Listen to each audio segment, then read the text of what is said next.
Welcome to the Rock Solid Community Church Podcast. We're glad you joined us today, and we hope you enjoyed today's episode.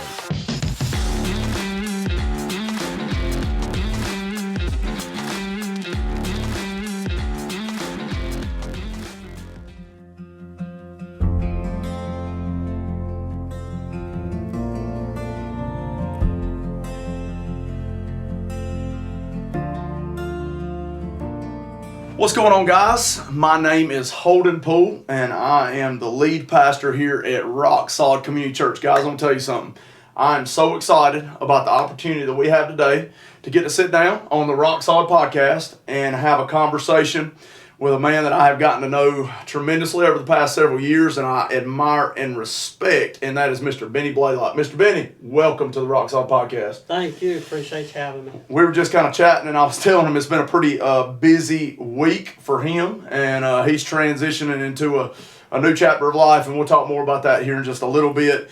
But if you are from Gaffney, South Carolina, or Cherokee County, or to be honest with you, probably all across South Carolina and even other further places, you have probably heard of Mr. Bennie because for how many years have you ran Bargain Shoes? 44 since 1982. Wow. 44 years since 1982. So he started a business that is called Bargain Shoes. Around here, and probably outside of here, everybody likes to call it the Jesus store. Right. And so today what we're going to do is have a conversation of that journey because really his story and his journey kind of merged into our story and our journey, and kind of came together with that. I loved what Bennie said in the interview with the newspaper, but even before that, when we sat down and had a conversation about, our church taking up space in this building, he said that, it's kind of neat how the Lord placed me here to be used to save souls. Right. And he was referring to souls of shoes, of course. And so now we're kind of placed here in this space to lead people to the Lord who can save souls. Right. And so I'm going to call this conversation Souls to Souls. Souls, right. I thought that was neat. So today we're going to kind of get up and rolling. And so I want to start out just a little bit with Mr. Bennie. And I know that you shared, man, I read the article at the Gaffney Ledger, did a great job of kind of like, not just jumping in right to Bargain Shoes, but like telling, your story as a young man, as a kid, and kind of what led into that. So before we get to the Bargain Shoes, I just want you to kind of tell, and some of it will be new to me as well, but I want you to just kind of share with me kind of like your upbringing and what kind of led you to the point of you starting this business in your life. Well, Mom and Dad were always positive influences. Daddy worked all the time. He worked in the mill as a dolpher. And Did he really? Yeah. Mm-hmm. What mill did he work in? Limestone. Wow. Limestone. We lived right there. The mill was here, the railroad tracks, and we were right there in the house. Mom and Dad bought that house way back when, probably 1954. Wow. I was born in 52. For $6,000. Times have changed, Well, in old days, the mill built the houses so people would have somewhere to live. So the mill built them and would rent them to them, and then after a while, somebody'd come along and they'd sell them to them. There's a lady, I remember her name was Janet. I don't remember her last name, but she was buying those mill houses. And then she was selling them back to people like Mom and Dad, and they bought one and remodeled it, did a lot of work on it. Mother loved to get out and work in the yard, and Daddy was right there, just walk across the tracks and be at work. The first of this year, actually. Well, to back up a little bit, I delivered Meals on Wheels some. Mm-hmm. And so I would, at one point I had that route where my old house was, where I was raised until I was 14. And there's a lady there, when I pulled up, there's a lady there working in the yard, just like my mother would have been, older lady.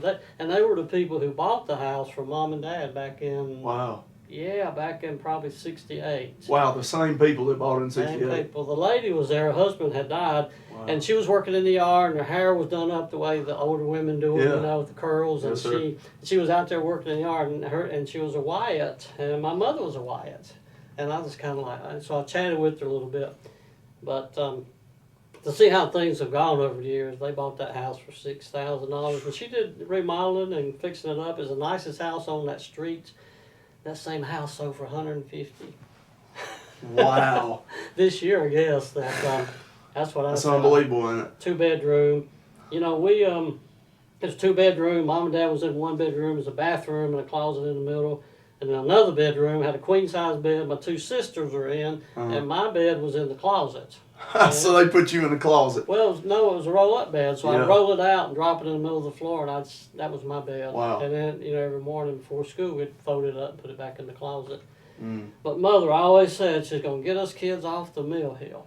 She just felt like she had to move up. Yeah. But we loved it there, because you walk out the back door, there's kids everywhere to play with. It's probably like a little mini community Yeah, almost. it's like a village. Yeah, everybody's right there. So I loved it. So she moved us out. I bought some land down Beach Street and moved us away. But I was 14 then. The next year I was driving. But Mom and Dad was hard workers. She started her beauty shop. She had polio as a child. And she stayed 2 years in the Shriner Hospital. Wow. And they took her on and put her in there, and like they do for free. Yeah. And the polio would make the legs shrink and twist. They put rods through it and steel to hold it. And so it was still 3 inches shorter than the other one and smaller, but they kept it from shrinking anymore. Okay. But she never would have said, if somebody said, Carrie, you're disabled, you can get on disability. Never stopped her from... Oh, no, she'd say, no way, so I'm not disabled. And she just worked Just on had a strong work ethic. She did, 40 years, and she passed that on to me. I always say, can't never could till it tried, or a weight broke the wagon down them old tales, you hear from the country. And she, and Daddy was just as solid as he could be. He just worked, and supported, and and you just get that from them. Just what was your, you. like as a 14-year-old or a young man, or maybe even before that, like what was your first job? I mean, that you remember doing and actually working and getting paid for? Well, I cut grass. Okay. Mother's customers in the neighborhood. Her beauty shop was just a few blocks away from the house. For a long time, it was on the back porch. And when she moved from the back porch to her building that she built for her beauty shop on 6th Street, I got to move my bedroom to the back porch. So I had my own bedroom. Come on. Yeah, finally. 2 girls was over here and I was on the back porch. Yeah. But her customers needed the grass cut. And so I go around. I was probably 9 or 10 years old and cut grass. Take your little push mower out there and... Take the push mower and cut the grass. And back then you could collect bottles, Pepsi, Coke, whatever, and buy them. They were worth a nickel. So you go house to house and say, hey, you have any spare bottles? And sometimes they would and sometimes they wouldn't. And it was very competitive because a lot of kids knew you could get a nickel for a bottle. And one day Mother said, well, Benny, I think you could probably collect coat hangers and bundle them up and sell them to Mr. Blanton, Blanton's Cleaners. Oh, yeah. Just over across from Mary Bramlett Church. Yeah. I mean, school. Yeah. And I said, well, that's an interesting idea. So I started going door to door. I said, do you have any extra clothes hangers? And everybody did. Because, you put clothes in there. I think they multiply while they're in there in your closet or something. So people would give me hangers. I'd bundle them up in 50s and take them to Mr. Blanton and sell them. I don't remember what I got, but you didn't need much back then. A Pepsi was a quarter. Yeah, man. Candy bars were 50 cents. You talked about the house selling for $150, and then you got gas prices that are totally different now. Everything has changed so much over the years. What do you coming up through your teenage years and starting out 9 and 10 cutting grass, and obviously seeing the work ethic? I just think getting to have some conversations with you over this 4-year period since we've been here. One thing that I've noticed is your drive and your desire to really just, not sit idle. I think that a lot of people today get content and complacent and can easily just kind of sit idle. And obviously to get to where you are, 74? Right. 74 years old, I mean, and have been able to do this 40 years at Bargain Shoes and do it at such a high level. Obviously as a teenager and a young man, there was this drive that you had, and I think that's pretty essential when it comes to being successful, don't you think? Oh, absolutely. You got to. I think persistence. And just have the tenacity to not let go. Just hanging there with it and just really make just that focus and just stick to a thing. I tell people even whether they're working at Walmart or in a plant or wherever, I say the key to this thing is sticking to it. And just hanging there with it because you'll move ahead and you'll do better in the long run. I'm sure over 44 years, there's moments where you wanted to say, oh man, I can't do this anymore. And you just persisted with it, right? Yeah, back in the early days, the first, I opened in 1982, and the first July, I did $200 in the store. And the rent was $275. But I was working at the Thunderbird Flea Market. and I was doing a security officer work on the weekends from 8 o'clock at night to 8 o'clock in the morning. Then I go to the flea market, and that's what kept me going. So tell me this. I want to know about when was what was the transition point that happened at what age, whatever age you were, when you decided and you started the initial stages of Bargain Shoes, Jesus Store in Gaffney. Like, what was that moment where it happened? Well, as a young fella, Yeah. I got into some difficulty with the law. Yeah. And that's no secret. Everybody knows it. My kids know it. Everybody knows it. That's how we've all been in certain knows it. situations like that, you know. I served 6 months on the chain gang, and I picked What was up. that like? Make you not want to go back? It was very eye-opening. Wow. Because, the chain gang here in Cherokee County, there was people who had killed murderers, Wow. and our child support people. In my case, it was DUI, second offense, which was ridiculous to be in the chain gang for. But in any case, just being there made me realize that, no, this is not the way to go. 80% of the people go back to prison. They get out and do something and just go back. But having mother there supporting me and daddy also. So I looked up when I got out. I was drawing unemployment, and a lady I went to high school with, Jill, can't remember her last name, Guthrie, I think. She was working at the unemployment, and I went in and she said, Benny, we got this program called the C, the Comprehensive Employment Training Act, and we'll pay you to go to school, pay you to go to Spartanburg Tech. I said, well, heck yeah. I mean, that sounds Sign me up. Yeah, so she did, and I went to retailing, and there's 12 of us in the retailing program. My guess is I'm probably the only one still in retailing, but still, it was a good thing, How old were you then? Give or take. 24. 24. Yeah. And so I went through that, and then after that, I did marketing. And from marketing, I got into, I don't know if you call it internship, but, Belks would let us come and work some, And so we started in display, just pilling around, really. And I kept bugging them, saying, I really want to do something in the store. And so finally, the manager at Hillcrest, Belks, said, well, come this coming Saturday morning. Come, we got something you can do. So I put on my coat and tie, and I went into Belks, ready to go. I got in, and I could tell by the look on his face something was up. And he said, well, we didn't explain things to you, but we need somebody to clean the bathrooms and clean up. I said, well, okay. So coat and tie off, and clean the bathroom. But I kept bugging him, and 2 weeks later, he let me work the men's department on the floor. So, getting that, that exposure and selling and seeing how that worked. I went to work at R.W. Smith Company, which was a high level. Do you remember R.W. Smith? Okay. Was that here in Gaffney? Yeah, it was in Spartanburg. They started downtown as the main store, and they opened Hillcrest and Westgate. And things just got hard, and the recession came along, and they finally just had to about let everybody go. And I'll never forget, I was called into the president's office because I was the menswear buyer and the boyswear buyer, and I was managing the Hillcrest store. They just didn't have enough help, so I was doing all that. And I thought I was indispensable because I was doing so much, And one day the president called me into the office with a bunch of the other buyers. And I'll never forget, when I walked in, they said, oh, we thought we was going to get fired, but Benny's here, so we're not going to get fired because, and they fired us all. Wow. They couldn't help. They couldn't afford us anymore. What did you, in that moment, I was devastated. I said, man, I just can't believe that. As much as I'd put in and to make them successful. And that's when I decided that I was going to do my own thing. I wasn't sure what. Still 20-something years old. Yeah. So I decided I was going to do this newspaper column. I don't know how I got the notion for it, but I was going to call it Spartanburg Best Buy, and just have one column and write it up like a gossipy kind of thing. And I went to the editor of Spartanburg Herald Journal and told him what I wanted to do. And he said, well, Benny, that doesn't make any sense to us. He said, why would they pay you to be in your column when they can just buy advertising for us? And I said, well, it's going to be gossipy and just talking like you and I talk. Like, suppose I told you, hey, man, I saw these great pants at Hamrick's that you might like. Yeah.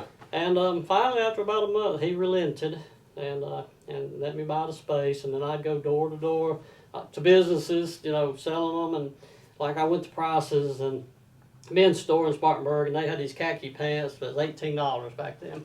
And that was a pricey khaki pant. I was going to say, it seems a little high. In 78 or so, yeah.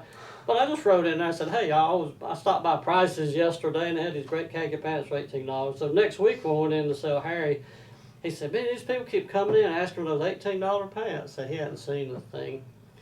But here's how it happened. So in all the travels that I was selling advertising, I stopped in a place on Asheville Highway called Discount Shoes.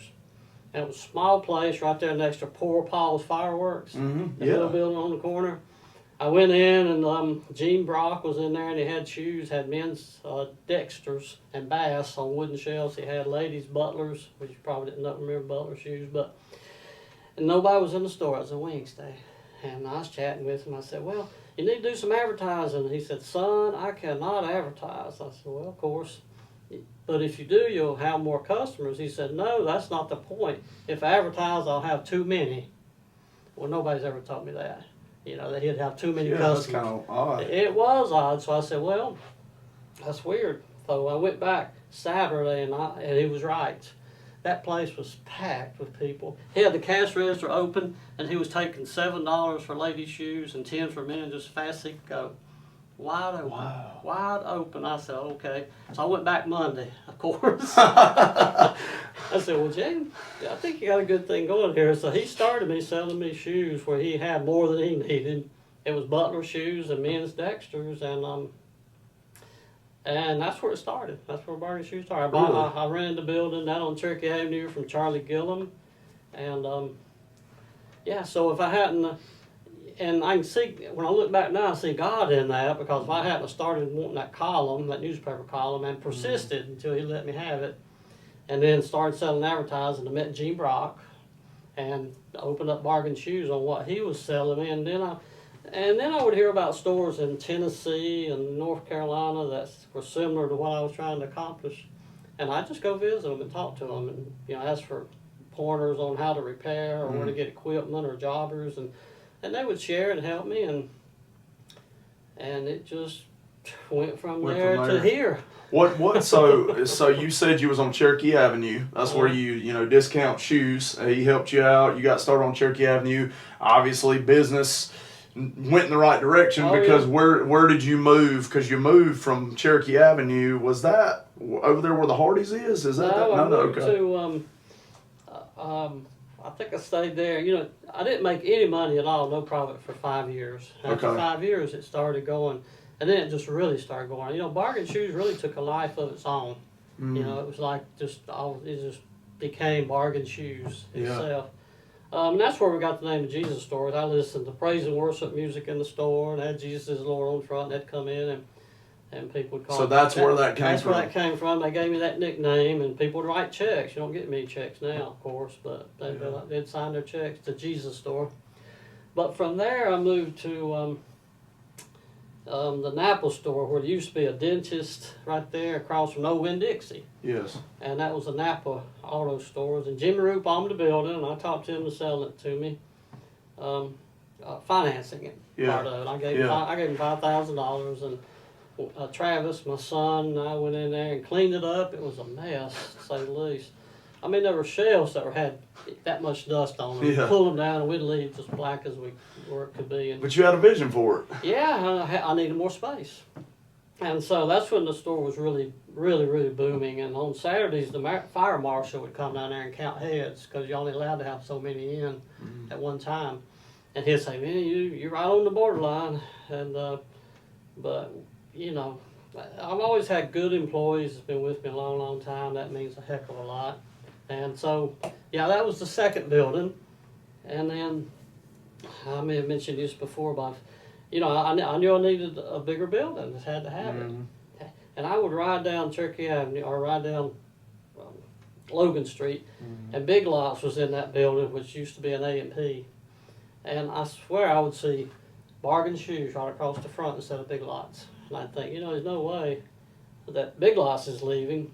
And but one day I rode by and they had a sign on the door and said they were closed, that they were closing. Wow. I know, I couldn't believe it. I couldn't believe it. So I tracked down Johnny Wall, a realtor here, been here forever, high school buddy, and he was playing golf, grandfather of the mountain with some people. I said, Johnny, I need to get a offering on that building, because I got to have it. He said, okay, make an offer. So I told him what it was. Yeah. And when he got back in the office that Monday, he called and said, Benny, somebody else has made an offer on that building. It's more than yours. I said, well, how much is it? He said, well, I can't tell you that. You know, it's just not illegal and unethical.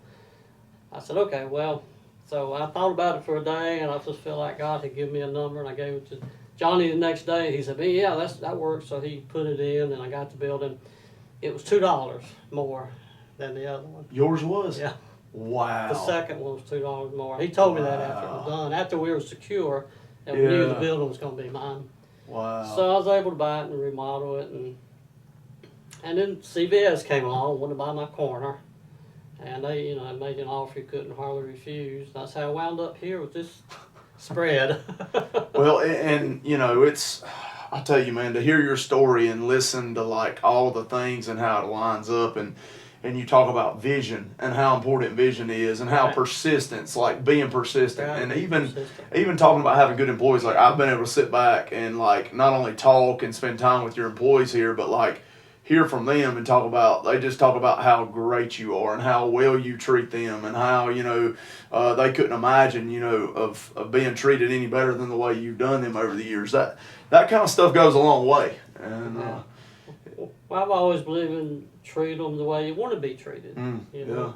And that's just what I've done. You know, tried to pass it on, and you know. Yeah. I mean, it's just have to. You know, in the early days, I had single mothers working, and so I had to make sure. I wanted to make sure they had insurance, of course, and some retirement, and you know, still do that. So. Yeah. And I'll tell you what, you know, and talking about vision, so you sold the property, the building, that corner to CVS. You come over here, and here's this farmland sitting right off I-85 that we're, you know, sitting in right now as we're doing this interview. But lo and behold, you see it. So I guess you came and decided to purchase this. Tell us about you purchasing this property and kind of the vision that you had for this property in this space. It was in 2005, right? Right. Okay. So I looked around, was trying to find just a piece to have my building. You know, it was a bargain shoe store, and I just couldn't find it. I talked to Louis Blatton, who owns the property next door. You know Louis, and he owned the Peach over here, or all that behind the Peach. And I called him, said, Louis, I'd like to buy that land, you know, about 5 acres right there beside the Peach. And he told me then, he said, well, I've got somebody kind of interested in it. If they don't buy it, I'll call you back. And that was before Fats was there. Fats was looking at it, and he already kind of had a notion that they was going to buy it. Yeah. And but I couldn't wait on him, so I started looking. This was the cheapest piece of property anywhere up and down the interstate. You know. Wow. Yeah, it was just probably opposite today. Yeah. Oh, probably completely opposite today. Yeah. But it was, you know, because it just needed it needed work. Yeah. Grading, and of course I went to First Piedmont Federal and told them what was going on, and they were very happy to loan me the money. You know, and it was funny because back in the old days, I'd go and try to borrow money. They said, well, Benny, what collateral do you have? I said, well, you know, not much. I got this 1978 Mustang, and I would borrow money on that. I do 90-day notes for $800, and you know, pay invoices and pay them off. But this time they said, yeah, Benny, how much you need? And I told them. They said, well, you sure you don't need more than that? I said, no, that's all right. They were happy to loan, but you know, because things were successful. Yeah. But that's the banking business. Oh, you know, it's just it's just another business. But yeah, you know, sticking to it and just coming out here. I was out here about every day. We did a lot of work on the building ourselves. My son and I helped. I hired people to do things that I could. The superintendent from Robot Builders, they set a little trailer out here, and he was here every day. He said, Benny, I have built a lot of buildings for Robot Builders, but I've never had the owner out here about every day. Wow. I said, well, you know, I'm pitching in and doing stuff and making sure it's right. And this was a big deal for you. I mean, to build something this big and to do what you were doing. I mean, this is a big space and a big deal. I just felt like, you know, the rental property would be important. And, you know, I had to have more room for bargain shoes for sure. That's it. And it just worked out. And, you know, as I got older and was thinking of retirement, I would think, well, I don't have a retirement plan at all.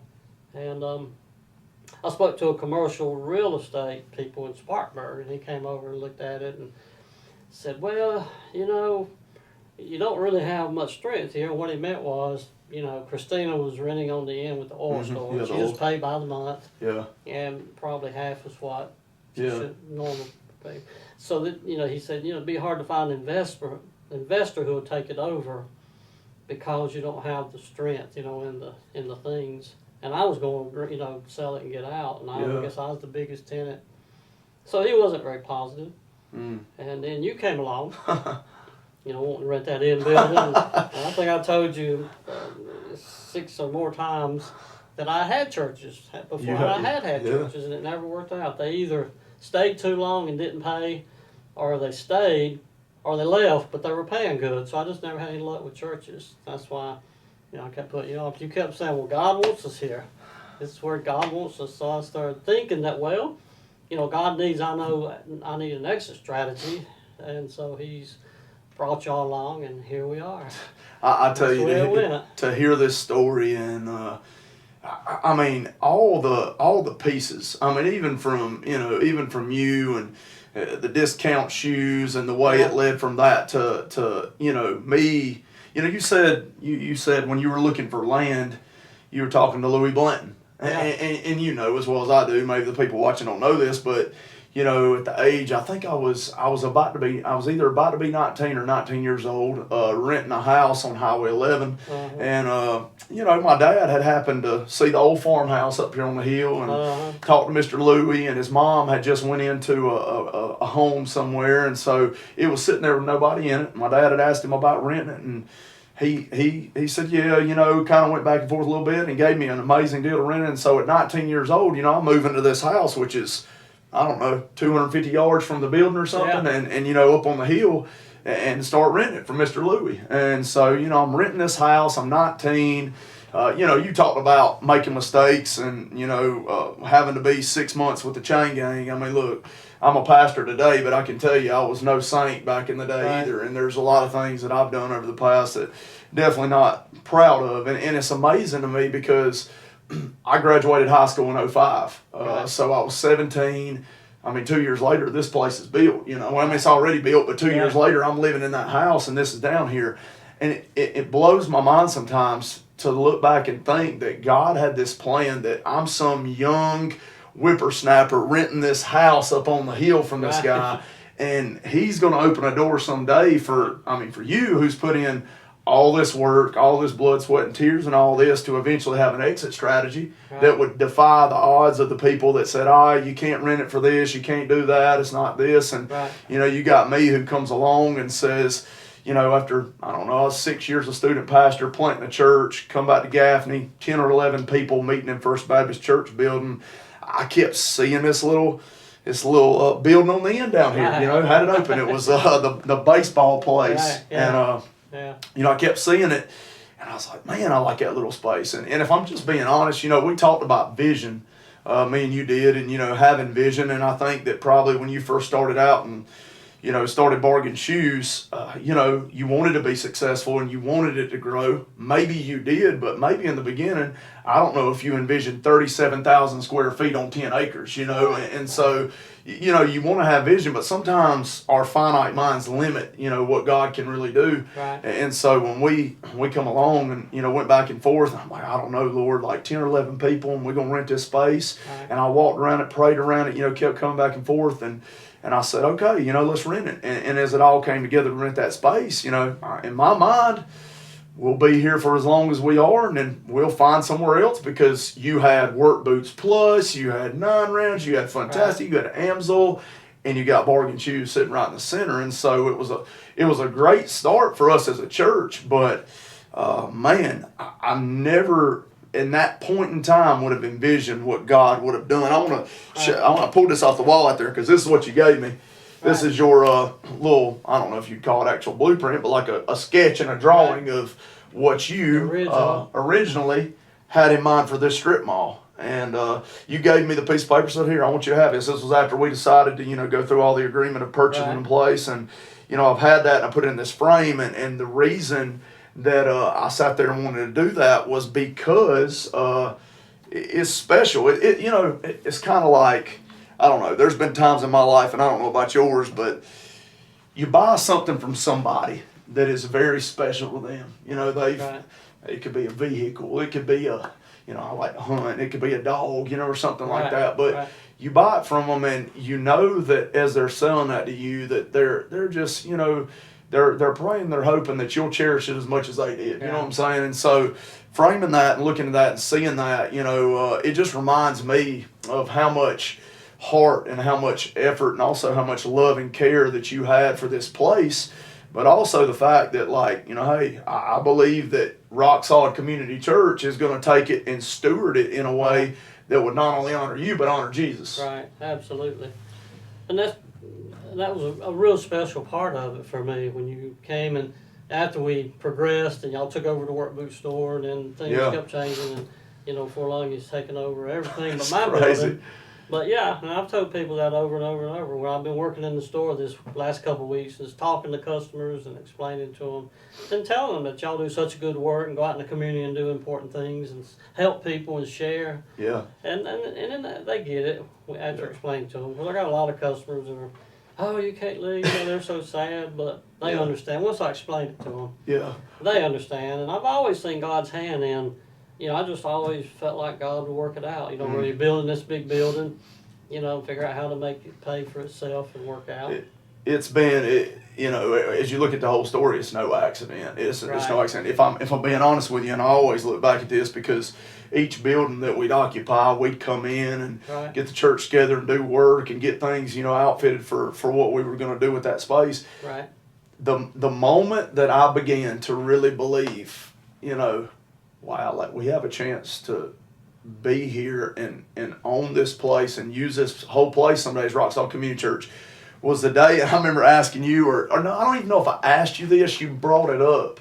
You know, we were running out of space down here on the end. I mean, we're sitting here running out of space. Fantastic. We're, you know, using that for kids on Sundays. Jolene, who 9 rounds, been a faithful member in our church for years now. One of the first ones we baptized down here. She eventually closed 9 rounds and everything. So we had got to a point where we're running out of space, and, you know, you had work boots. And work boots was just a tad bit, you know, bigger than what we had down here. And I remember you said, well, you know, maybe we could, I was telling you, I was running out of space, you know, this, that, and other. We had a little conversation. You said, well, maybe we could talk about you know, renting work boots. And I'm like, renting work boots? I was like, man, he's got his boots in there. I'll never imagine. I'm like, and you know, it was like in that moment when you said, hey, let's talk about maybe you renting work boots. And then, you know, it became AMSOL. And then it, you know, becomes, like, in that moment, it was kind of like, you know what, man, like God's working some things out here, and God has placed Bennie here so that this can kind of come together. And you know as well as I do,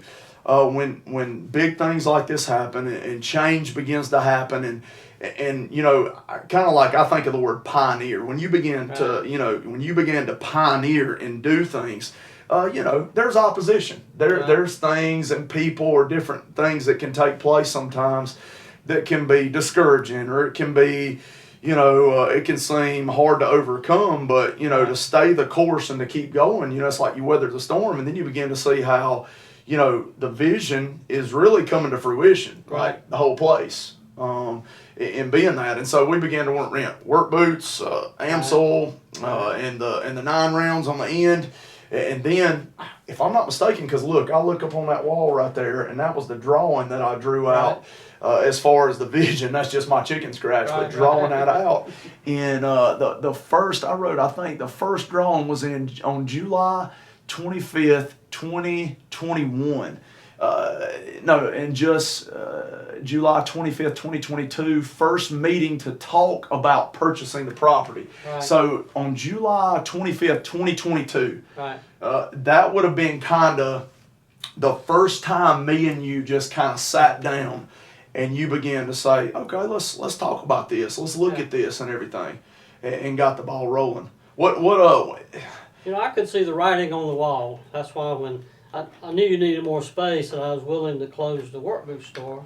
You know, that was one step. And these other things was happening on, like I say, with the 9 round and Christina's AMSOL. And, you know, I remember, and at some point, I don't remember when it was, you know, I think we were just standing out here, and I said, you know, I think one day the church will probably own this building. And I tell people, I said, I saw the light bulb go off at that point, you know. Like, oh, yeah, I didn't know if you'd ever thought of it or just felt like Well, yeah, that could be a possibility. Man. And you know, and it's just the right thing to do. You know, I can see God in it all over the place now, and I still look at it in awe of what He's done with me, and you know, the shoe store and the wonderful customers I got, and you know, my employees. I still look at it in awe of how it's happened, and the fact that you guys came along to take over, so I could retire. I mean, I'm healthy. I could go on until I was 80. Yeah. Surely 85. Who knows? Yeah. But it's just the right time. It's the right time for you guys, and pass it on, and I'll figure out how to find something to do. Well, I came, you know, coming back from Easley. We moved to Easley, and I was a student pastor there a few years, and come back was going to plant a church. And Right. honestly, coming back, I never really would have. I never would have envisioned, like, you know, getting this big of a space and the church being able to occupy it and do all these kind of things. And, you know, I just wanted to be honest, the Lord's changed my life, and I'm passionate about Him. I'm passionate about the love that He's extended to me, and I'm passionate about extending that to this community. And so, you know, for me, it was like, Lord, if you want me downtown, if you want me on the frontage road, if you want me in wherever, you know, I want to try to steward that and use that in the best way possible. And so, you know, when it come down to it, and we got to talking and going back and forth on everything, and we initially sat down, and you know, I'm not very good with all the technical terms, but signed a contract to deed, I believe was what it was. That's and right. set that up for 4 years. You know, it became a reality, and it's like, you know, the Lord has placed Mr. Bennie and Bargain Shoes here to I look at it in the sense of almost like just passing the torch. You know what I'm saying? Like saying, hey, this is where we brought it to, and now the vision that you guys have is to carry on to whoever the next person is someday. Right. And so doing that, you know, it's crazy how now 4 years have passed that quick. That quick, I know. It flies, doesn't it? Yeah.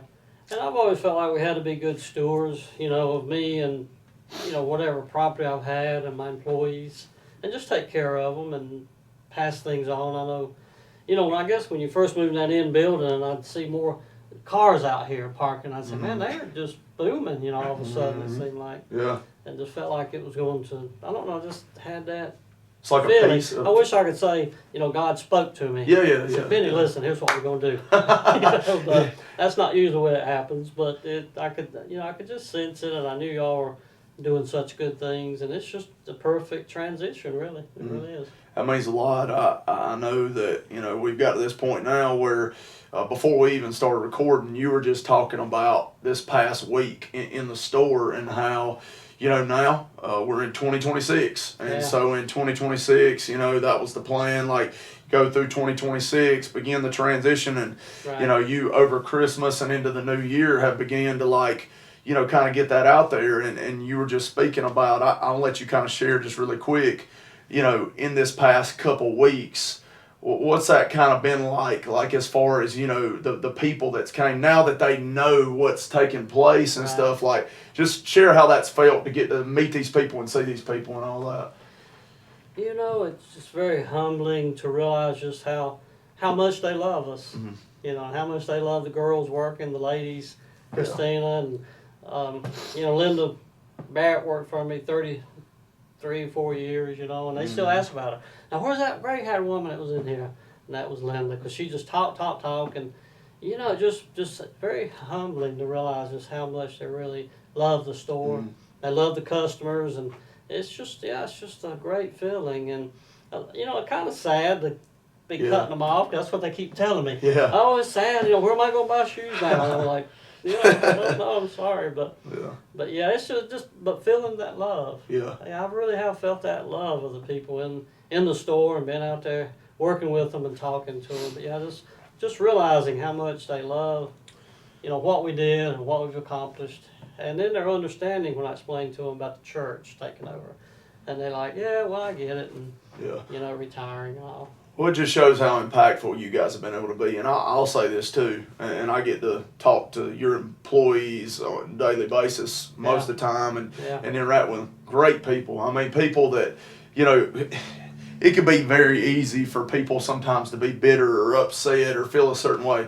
But every single one of them employees, I think the way I've talked to them, they've seen what you've seen. It's like, you know, this is a plan that God has put into motion, and it's not about, like, coming and trying to take anything over. It's like, hey, like, this is the plan God has in store for, the next step, the next Right. chapter of when it comes into play. And I'll just say, your employees are just like second to none. They are awesome people. They really are. Awesome people. And I don't worry a bit about them. They're like, well, what's the next step for me? But I just know God's going to take care of that, and they'll be happy. They'll find the right thing just for them. Mm-hmm. Bargain shoes is a little more casual, atmosphere working, selling and all that than a lot of stores are, I would say. Yeah. And I'm very generous with time off and things like that. But I'm just very confident they're going to land on their feet and find something very rewarding for them. Well, and I'll say this, I think that you do a fantastic job of showing honor and respect. Like, you honor and respect people well, and I think that, you talked about your growing up and your dad working at Limestone at the mill, and living on the mill hill. Before I went into ministry, I spent 6 years at Musgrove Mill. I was a supervisor in the weave room, and so coming into that position at 24 years old, being the overseer, supervisor of 50, 60 people that had worked in that mill longer than I'd been alive. You're coming in an intimidating situation. It's like, well, they thinking, well, who's this knucklehead? Who's he think he is? And so you had to really earn their respect, and also be able to have that relationship with them to where you could make sure things are done right, but they knew and they saw the fact that you loved them and cared about them, and I think that goes a long way. 2026, we're here. I think today is January 5th, I believe. January 5th, tomorrow's the 6th. Yeah. But 2026, it's been really crazy. So as far as Rock Solid Community Church coming in, seeing doors open and all that, and we're in every building now except for the Bargain Shoes building, and it's kind of neat too, because I know we met in the back one day, but even cultivating and changing the area around the pond and the rec field back there. Oh, and I love that, what y'all done. It's beautiful. Yeah, it is. Yeah. I wouldn't have had the vision for that, but I wouldn't have needed that. Yeah. It wasn't needful. But when y'all came in, you had the vision for the soccer field and the pond especially really surprised me. I said, that's just coolest. I never knew. I just didn't see that, but that's just the coolest. Yeah, that's the coolest thing. It's pretty cool, and I don't know. I feel like as we come in, my desire is to steward and utilize every square foot, every square inch in the best way possible of this property. And with that being said, we are a little bit different, in a sense. Now, when it comes to a church in 4 years, and it stood out to me because you said in 5 years of starting Bargain Shoes, you didn't make anything. You didn't make anything. And so, and it's been hard for people to understand and get this, and God's blessed us. Like, we're in a great position. He's helped us, and you've helped us tremendously, and so we're getting to this place of purchasing the whole thing. But in 4 years, we have no paid staff, and there's nobody getting paid. And I say that to a lot of people, including myself, and it's kind of, this guy right here, he's full of it, or there's no way. And so to honestly be able to say that 4 years, and it's not that we couldn't afford to do that right now. It's just that I believe, and you have a lot of people like you who bootstrap companies, like you're bootstrapping a company and you're trying to, we want to be a church and a place that is not strapped because we're paying staff that we can't make an impact in the community. And not only do we want to make an impact in the community, the vision and the goal for this building, this property, is not just to be Rock Solid Community Church, it's Rock Solid Community Center. And what I mean by that is this. I've been into a lot of very beautiful churches, a lot of beautiful buildings, a lot of nice buildings, a lot of successful ministries. But for the most part, a lot of churches just kind of sit idle and vacant through the week. There's just not a lot going on. And so my desire as the pastor here and the leader and even the people that partner with me is like, hey, we want this place to be active during the week. We want there to be counseling. We want there to be physical fitness. We want there to be stuff for the kids. Like even your daughter that does homeschool, when they have that, they get to come out and they can have their assemblies or have their awards day, field day. There's just so much potential for this place. And so, coming into 2026 and even getting an opportunity to take a space like Bargain Shoes, like I envision that not only being a new worship place for us, but it's going to be a place where families can come and learn about how to steward their money better, how to grow as a family better, bringing in speakers to teach about leadership, like having been like just the overall presence of Jesus and them coming and experiencing things that meet their needs, but also Right. getting to experience the love and presence of Jesus Christ. That's kind of the vision. Right. And it kind of goes like with what we talked about, souls and souls, Yeah. and so, to be a place that you had this vision of where, we're going to come in, we're going to have these shoes, and we're going to, sell them for a fraction of the cost, and we're going to, make sure we take a pair of shoes that someone won't, bring them back to life, and then all of a sudden, hey, we're going to sell them to somebody. I mean, it's made an impact, and, for us here, my desire as a leader is like, man, don't ever like underappreciate what God has given us and allowed us to, work for, and steward it to the best possible potential. Right. I think that, sitting across from you and getting to hear your story, and, just as short, we could talk for hours. I mean, you've got stories that are endless and everything, but as we get ready to transition into that in 2026, you don't really know what'll happen a year from now, 2 years from now, all that kind of stuff. All you can control and think about is the present day. And so, thinking about that, and as the time has gotten closer for you, like you said, to have this exit strategy to get to a point where I say you run and exercise and you're snowboarding, you're water skiing, like you're still active and everything. Like through this whole process, what would you say has given you just this sense of peace or sense of comfort or just sense of trust of being like, you know what, this is all good and this is all great? Yeah, just knowing who you guys are, really. You Yeah. know, knowing you and people in the church and seeing how you've grown, and your people just love the church and what you're doing, and you could ask them to do anything, pretty much, and they do that. When you first took over the painting, and cleaning the rocks and everything, people just came from all over the place, from the church to do all that, and so it's just the right thing. I have peace going forward. I'm not sure what I'm gonna do when I lock that door for the last time, but there'll be things, talk about going. I may have mentioned, maybe not, but I run, like you said, and do the 5Ks. I was thinking if I could get up to where I can do the marathon, which is 26 miles, and my fiance Vicky and I will travel from town to town and just run. And she said, well, what am I going to do? Because she can't run. She walked 3 miles. Yeah. I said, well, you're going to hand out water. Because somebody's got to be standing and handing out water. So, Wow. And that'd be a cool thing. You go to these cities have these marathons all over, and be able to go and minister. And the bigger cities always have some kind of ministry going on that you go and work in a soup kitchen, or do whatever. There's always something going on. Or not just, go and be part of a team or group that's running, and people of like mind, but also to reach out to that community and find out what they're doing to do some kind of charity work. You've always been big, ever since I met you and been here and, been able to do this with you.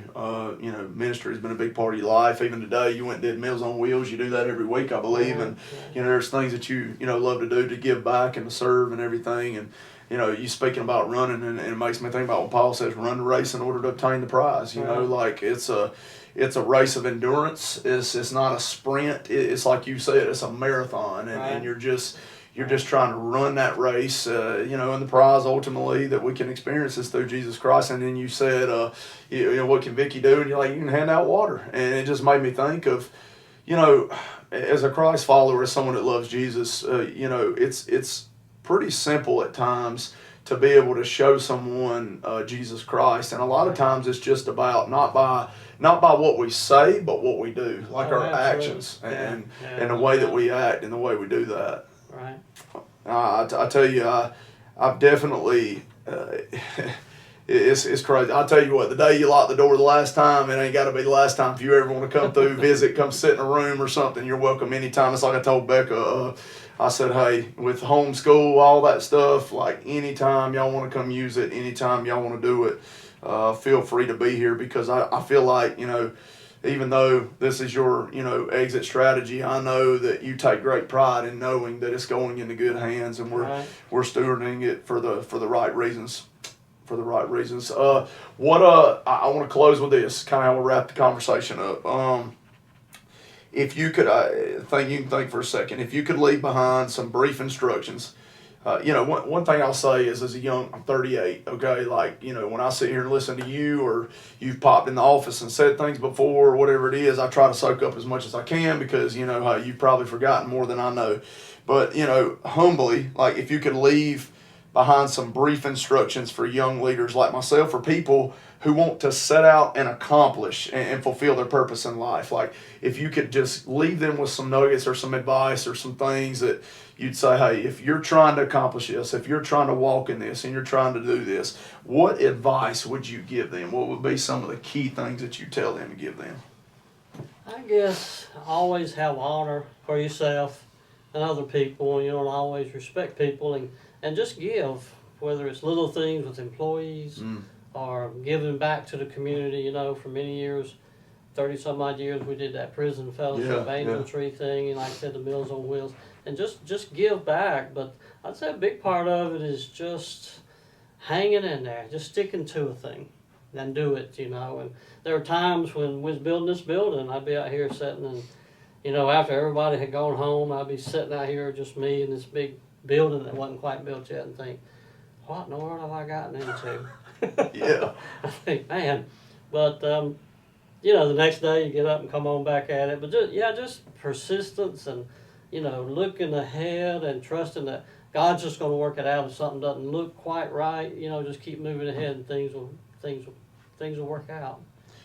But the timing's perfect for us, because a lot of things have changed with the shoes and the jobbers and people I get product from. So I can see how all that was happening, and you guys coming along at the same time. That it's just perfect, and passing that on to you guys.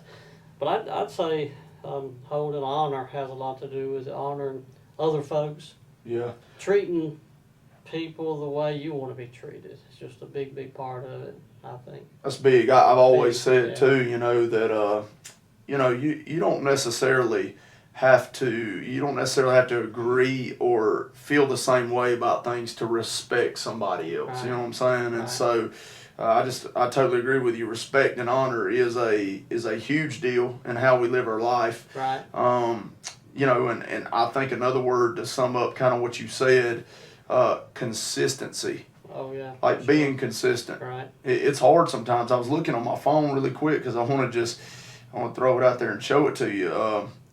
You said I can remember standing out here when the building was being built by myself and thinking like, what have we got to do this, that, and other. And so, we did a New Year's Eve worship service the other night. Right. And after that, shot fireworks and, had a good time. And everybody's gone. And I snapped this picture right here. I was walking around and just walking in the parking lot. And I set my Bible down. And I was just sitting there, just talking to God, just having conversation and sitting there. And, it's, I don't know, sometimes it's surreal. I mean, I'm sure while this place was being built and you were putting this in, it's like, this is surreal. This is just it's something that you would have, obviously dreamed about, but never really pictured until you're watching it come together, Right. There's a lot involved with the construction part of it that you don't realize. There's a pull and tug thing, and they're always trying to get more money out of you than they said it would cost. You have to, so you learn as you go, But yeah, I was thankful for getting the building done, and I don't know. That's just. It was a big thing, and my mother, she'd say, "Oh, Benny's building that mall out there on the interstate." Is that what she said? Yeah, she'd say, "Benny's building that mall out there." Well, I'm gonna tell you, and this is just my personal opinion. You can't beat the location. It's a great location. Yeah, it's 1 mile both ways, and the property on either end was, 4 times more than this was. Yeah. But it was not a great piece of property. Yeah. It really had to be worked on. The civil engineers taking care of things, and there was water right here in the front that stood, and the Corps of Army Engineers, they handle all that kind of water thing, and they're going through.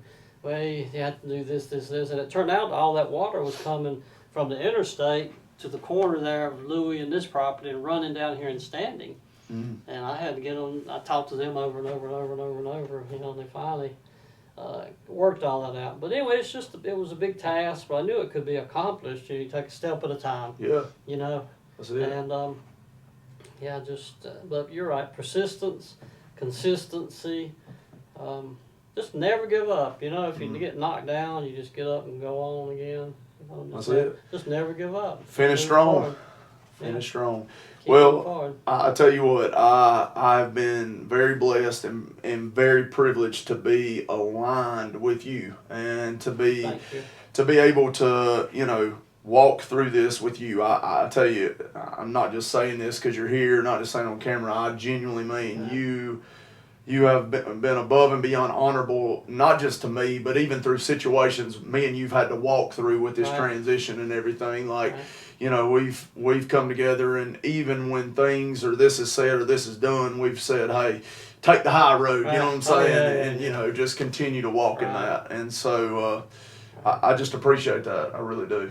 Right. Yeah, you're right. You gotta always take the high road. It'll Yeah. always come back to you. Yeah, It'll always come around. I see There's it. no doubt about it. I remember you saying it. It'll always come back to you. Yeah, it'll always come around. Yep. Well, hey, 2026 got a lot going on. I'll say this: if you didn't realize that, hey, Bargain Shoes is on its final year, and this is the big celebration year for them as they're getting ready. Y'all come visit. I'm sure Bennie would love for anybody that watches this that has experienced Bargain Shoes over the years or has that relationship with Bennie and the family here to come by, see them, visit, buy shoes, share stories. Like I said, we could talk for hours about, kind of how all this has been lined up and aligned, but I see God's hand on every single bit of it. And so, like you said, it's one step at a time. That's all you can do, one step That's at a time. what we do. Move forward. I see it. Well, I tell you what, as we get ready to close, I'm going to just kind of close in prayer really quick, and then after we pray, we'll wrap this up. Lord, I love you so much, God. I thank you for this opportunity. Thank you so much for, just the time that I've been able to spend not only today with Mr. Bennie, but just over the years, ever since we met. It's crazy, Lord, to think back just from walking around this building and seeing that little store on the end and just saying, man, what a great little spot for us to meet.